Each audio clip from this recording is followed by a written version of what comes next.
Lumba Perahu Naga Antarabangsa Sabah ke-7 Anjuran Gabungan Persatuan Cina Sabah kembali diadakan Julai depan selepas 2 tahun ditiadakan berikutan pandemik COVID-19. Ketua Menteri Datuk Seri Haji Nur bakal merasmikan acara sukan air itu yang turut dimasukkan sebagai antara aktiviti dalam kalender pelancongan negeri. Jemputan untuk merasmikan acara berkenaan disampaikan sendiri Presiden FCAS Tan Sri T. Sigo ketika kunjungan hormat bersama pengerusi penganjur Lumba Perahu Naga Antarabangsa Sabah Datuk Susan Wong di Pejabat Haji J di Menara Kinabalu hari ini. Goh turut memberi taklimat kepada Haji J mengenai persediaan untuk menganjurkan acara berkenaan yang dijadual pada 2 dan 3 Julai depan. Sementara itu, dalam satu lagi kunjungan hormat berasingan, Haji J diperkenalkan kepada Pengarah Tourism Malaysia Sabah yang baru, Edni Rahma Ibrahim, oleh Timbalan Menteri Pelancongan, Seni dan Budaya Datuk Seri Santara Kumar. Edni menggantikan pengarah sebelum ini, Muhammad Faharuddin Hadmin. Dr. Santara turut memberi taklimat kepada Haji J mengenai perkembangan semasa pelancongan negara, khususnya yang ada kaitan dengan Sabah. Sementara itu, Ahli Majlis Tertinggi Parti Pribumi Bersatu Malaysia Abdul Hakim Gulam Hassan meragui sama ada dakwaan Presiden Parti Warisan Datuk Seri Muhammad Syafiee Apdal mengenai beliau dihubungi Tan Sri Muhyiddin Yassin untuk membentuk kerjasama menjelang pilihan raya umum akan datang adalah benar atau tidak. Namun begitu, menurut Ketua Bahagian Bersatu Lahad Datu itu, sekiranya perkara itu benar, ia merupakan perkara biasa bagi mencapai kemenangan sesebuah parti. Ahli Parlimen Sempurna itu antara lain mendakwa Muhyiddin menghubunginya 2 bulan lalu untuk mendapatkan sokongan menjadi Perdana Menteri semula. Hakim berkata demikian ketika ditemui pada sambutan Hari Raya Aidilfitri Bersatu Lahad Datu di Dewan Seri Perdana Lahad Datu semalam. Sementara itu, Hakim turut menegaskan bahawa tidak menjadi masalah buat seseorang individu mengangkat dan memartabatkan bangsa melalui sesuatu parti politik. Jelas Hakim, rakyat lebih tahu menilai parti mana yang sepatutnya disokong dan tidak wujud isu perpecahan dan sebagainya. Berita seterusnya, seorang wanita rakyat Malaysia ditahan pihak berkuasa Indonesia di Pelabuhan Tun Nontaka, Nunukan selepas didapati masuk ke negara jiran berkenaan tanpa izin semalam. Memetik laporan media Indonesia kaltara.prokala.co, wanita berusia 34 tahun itu ditahan ketika dalam perjalanan dari Parepare, Sulawesi Selatan.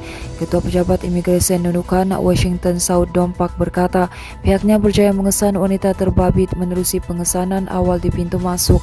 Katanya ia dilakukan bagi mengekang kegiatan pekerja migran Indonesia tanpa izin. Katanya wanita berasal dari Batu 6 Jalan Silam sebagai Lahad Datu Sabah itu berjaya ditahan dalam operasi berkenaan. Imigresen Nunukan melakukan operasi rutin terhadap pelancong yang tiba dan berangkat di Pelabuhan Tun Nontaka. Beliau berkata hasil pemeriksaan wanita terbabit didapati masuk ke Indonesia pada 14 Mei lalu menggunakan laluan haram. Wanita itu dipercayai menggunakan laluan hutan bakau di pantai sebatik Indonesia Malaysia sebelum meneruskan perjalanan melalui Pelabuhan Bot Laju Bambangan dan menuju ke Jetty Tradisional Haji Puteri Nunukan. Setibanya di Nunukan, suspek yang ditemani suaminya yang juga warga negara Indonesia ke Parepare, Sulawesi Selatan. Washington berkata pasangan berkenaan kemudiannya meneruskan perjalanan dengan menaiki kapal KM Queen Soya dengan destinasi terakhir di Kabupaten Bulukumba, Sulawesi Selatan.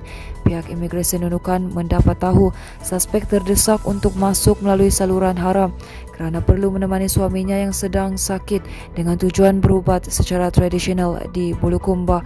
Setelah berada di Bulukumba selama lebih kurang 2 minggu, suspek kembali ke Nunukan melalui laluan yang sama. Semasa pemeriksaan dijalankan, suspek tidak dapat menunjukkan dokumen perjalanan yang sah dan hanya menunjukkan pasport antarabangsa miliknya kepada pegawai berkenaan. Bagaimanapun, pasport itu tidak disertakan dengan bukti cop keluar Malaysia dan cop masuk Indonesia. Manakala tindakan Timbalan Pengarah Jabatan Bomba dan Penyelamat Malaysia Sabah Farhan Sufian Borhan berhenti untuk memeriksa kenderaan di tepi jalan berjaya menyelamatkan seorang wanita yang baru bersalin sendiri di jalan lintas Kota Kinabalu hari ini. Dalam kejadian jam 1.45 petang itu, wanita berusia 39 tahun terbabit difahamkan tidak sempat sampai ke Hospital Wanita dan Kanak-kanak Sabah Likas akibat kesesakan jalan. Wanita yang menaiki Prodo Viva bersama suaminya itu terpaksa berhenti di tepi jalan sebelum melahirkan anak perempuan di dalam kenderaan berkenaan. Farhan ketika dihubungi berkata, ketika itu beliau sedang dalam perjalanan menuju ke ibu pejabat JBPM Sabah yang terletak kira-kira 500 meter dari lokasi kejadian. Bagaimanapun katanya sebaik melihat kelibat seorang wanita terbaring di dalam kenderaan dan gelagat lelaki berdepan kecemasan, beliau terus memberhentikan kenderaan. Farhan berkata mangsa dan bayi terbabit dilaporkan berada dalam keadaan stabil dan kini ditempatkan di Hospital Ikas untuk rawatan lanjut. Sementara itu Farhan berkata kes kecemasan seperti ini bukanlah yang pertama dihadapinya selaku pegawai bomba, malah katanya pernah juga ada kes di mana wanita terpaksa melahirkan anak di balai bomba akibat masalah kesesakan untuk ke hospital yang memaksa mangsa sehingga ke balai bomba untuk meminta bantuan dihantar ke hospital berhampiran. Tambahnya ada juga kes di kawasan pedalaman yang mana wanita terpaksa melahirkan anak di dalam helikopter bomba semasa dalam penerbangan ke hospital.